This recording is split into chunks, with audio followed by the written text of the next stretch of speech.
Bonjour à toutes et à tous. Alors, on est très heureux de vous présenter nos enzymes, deux catégories d'enzymes, les enzymes digestives et les enzymes métaboliques. Donc, on a travaillé avec le seul laboratoire indépendant aux États-Unis, ERC, qui est un laboratoire de recherche en enzymologie. Et on a travaillé aussi avec un des spécialistes mondiaux en enzymes, qui est Viktoras Kuzminskas, qui a introduit aux États-Unis l'usage des enzymes dans des centres de santé. Il a fait ça depuis 1956.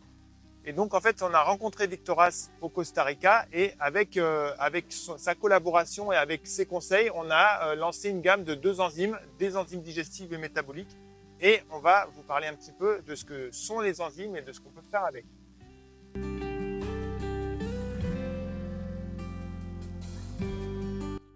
Alors, les enzymes, est-ce que ça sert juste à digérer? Non, en fait, les enzymes ne servent pas à digérer, elles n'ont pas d'action au niveau de l'estomac. Par contre, les enzymes ont un autre usage très intéressant, c'est que les enzymes servent à assimiler ce qu'on va manger. C'est-à-dire que vous pouvez manger des aliments qui sont très riches en nutriments. Par contre, si vous ne les assimilez pas, en fait, je vais me permettre une petite image, mais ça va ressortir comme c'est rentré. Finalement, vous n'allez pas pouvoir profiter de la qualité des aliments que vous mangez. Et donc, les enzymes vont intervenir au moment de l'assimilation de votre bol alimentaire à l'intérieur de votre organisme pour que les nutriments puissent rejoindre les cellules.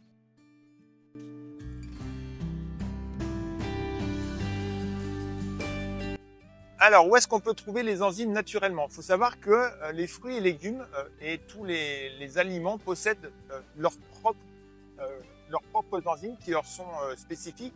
Et la nature est extrêmement bien faite. Notamment dans beaucoup de fruits, il y a les enzymes pour digérer, pour assimiler ces fruits. Et donc, on les trouve dans la nature. Dans les fruits et légumes, particulièrement dans les fruits, il y a certains fruits qui sont plus riches que d'autres. Et en fait, ils sont présents dans les aliments jusqu'au moment où, tant que vous ne les cuisez pas, je veux dire. Le problème de la cuisson, c'est que ça détruit les enzymes et donc votre corps va devoir les fabriquer. Mais il y en a dans tous les aliments. Tant que vous n'y avez pas, vous ne les avez pas transformés d'une manière trop violente ou cuits à une température trop élevée.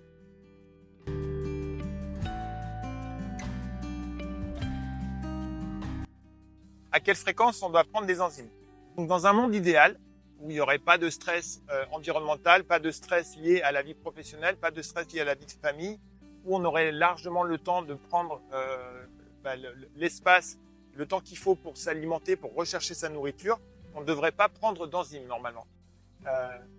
Comme on n'est pas dans un monde idéal, comme on a un certain nombre de défis réguliers au quotidien avec lesquels on doit composer, moi, je propose de prendre des enzymes, en tout cas les enzymes digestives, à chaque repas. Donc ça peut aider, on verra quel type de personne dans une autre question.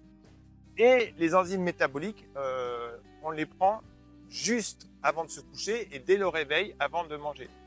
Je ne connais pas de personnes qui soient décédées d'avoir consommé trop d'enzymes. Par contre, voilà, j'imagine, mais je n'ai pas de réponse là-dessus, que si on en fait un abus, il y aurait des difficultés comme n'importe quoi. Si on buvait 3 verres d'huile, on aurait des problèmes d'assimilation des lipides. Donc voilà, nous on conseille au repas pour les enzymes digestives et avant et après le sommeil pour les enzymes métaboliques.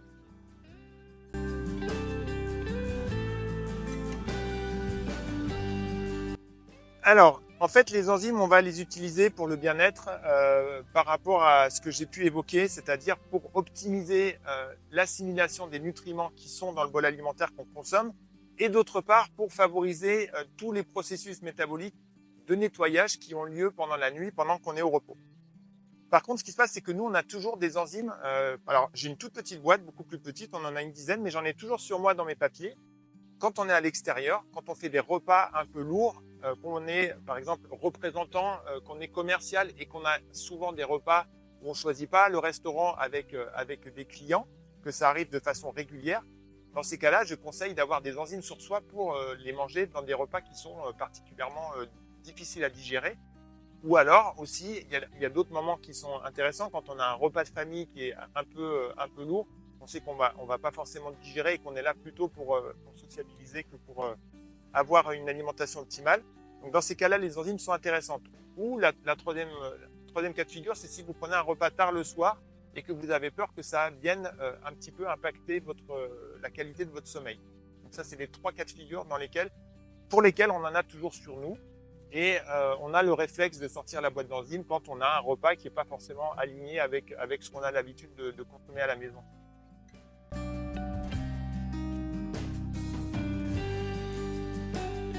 Alors, en matière de santé naturelle, l'usage des enzymes est assez récent en Europe et nous, on est un petit peu pionniers sur ce sujet-là. On n'a pas trop l'habitude et d'ailleurs, nous, on ne les appelle pas des compléments alimentaires, on les appelle des auxiliaires métaboliques.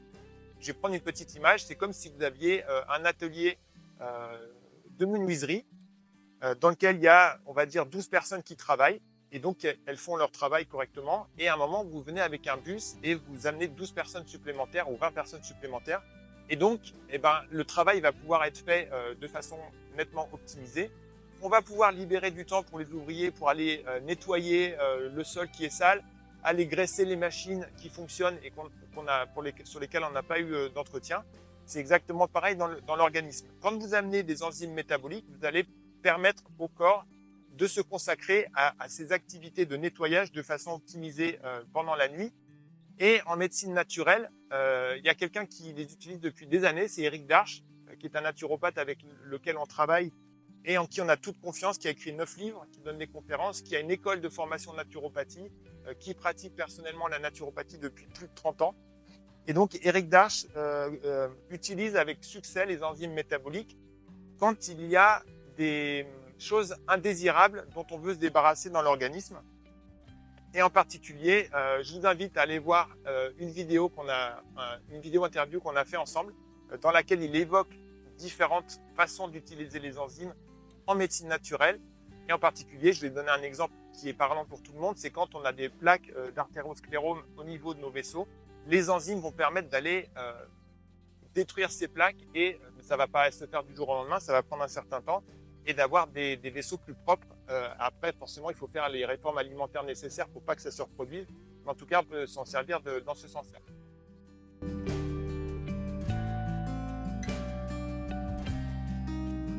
Alors, qu'est-ce que c'est qu'une enzyme? Une enzyme, c'est quelque chose qu'on a dans notre corps. On n'en a pas qu'une, on en a des milliers. Les enzymes sont impliquées dans tous les processus métaboliques de destruction et de fabrication au niveau cellulaire. Les enzymes servent à synthétiser l'ADN. Les enzymes servent à réparer les parois cellulaires endommagées.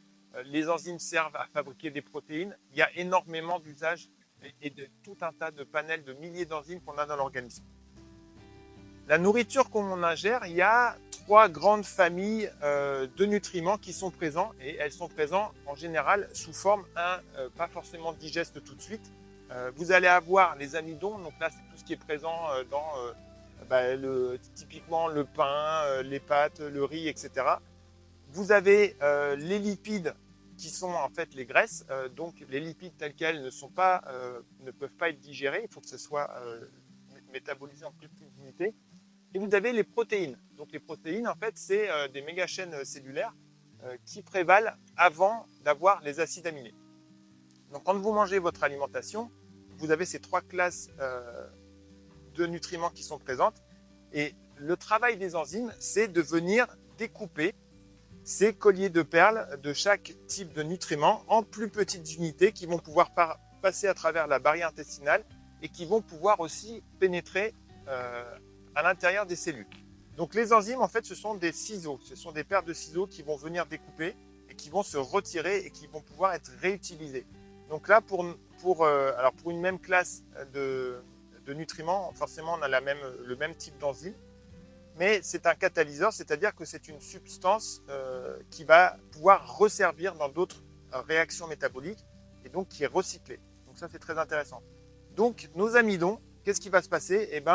Les enzymes qui vont aller découper les amidons vont venir comme ça découper en petits morceaux. Et comment ça s'appelle ces petits morceaux-là?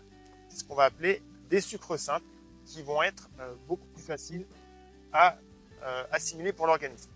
Les lipides qui sont des chaînes longues que vous avez notamment par exemple dans les avocats, si je prends un petit peu des aliments que nous on mange régulièrement, c'est pareil, vous avez des enzymes qui s'appellent là des lipases. Là, on est sur des amylases. Il y en a dans la salive déjà des enzymes, mais il y en a à d'autres moments du métabolisme. Et donc là, vous allez avoir un découpage de vos lipides en plus petites unités qui s'appellent des acides gras. Alors, attention, moi j'utilise la même paire de ciseaux, mais pour chaque classe, c'est une enzyme différente. Et vous avez vos protéines, qui vont être découpées donc en plus petites unités. Et donc là, ce sont des unités qui peuvent aussi être présentes déjà découpées dans certains aliments. Mais quand vous avez des longues chaînes de protéines, vous allez pouvoir avoir ce qu'on appelle les acides aminés. Et donc, les sucres simples, les acides gras et les acides aminés sont vraiment des toutes petites unités de base qui vont pouvoir être assimilées facilement. Donc, quand on a une alimentation qui est sur base, avec beaucoup de cru, on a déjà beaucoup d'enzymes dans son bol alimentaire. Par contre, quand on a une alimentation où il y a beaucoup de cuisson, les enzymes sont détruites et donc c'est pour ça que nous, on propose ces enzymes en plus pour venir soutenir l'organisme parce que, comme je vous disais tout à l'heure, on n'est pas malheureusement dans un monde idéal sans contrainte.